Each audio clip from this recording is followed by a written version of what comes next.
Indiana housing advocates are disappointed after recent bills to help Hoosier renters stall in the statehouse. We have told you about multiple tenants all across central Indiana who have reported that they've had to deal with some pretty horrific living conditions. But as Lauren Kostick reports tonight, these advocates say they're not going to give up the fight just yet. Housing advocates and tenants expected to testify on two key bills they say would better protect Hoosier renters and hold landlords more accountable. But neither of those bills have received a hearing, leaving many frustrated the lack of action.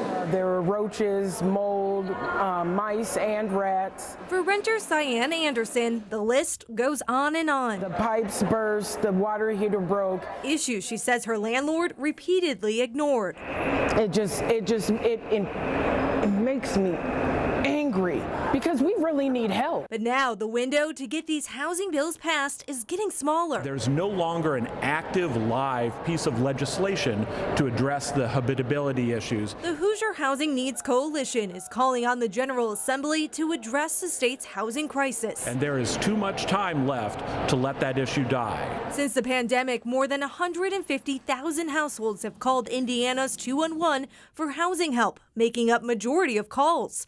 During that time, rent increased 26% and more than 156,000 evictions were filed. There are gaps in our law that need to be addressed. Gaps, advocates say, need to be a priority. You know, this is a long game we're playing. We realize that.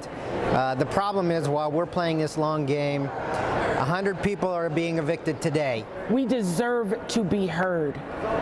And they haven't met me, but they will hear me. The coalition is now asking for more tenants to speak up. If there is enough pressure, they will make it happen now. Reporting from the State House, Lauren Kostick, 13 News.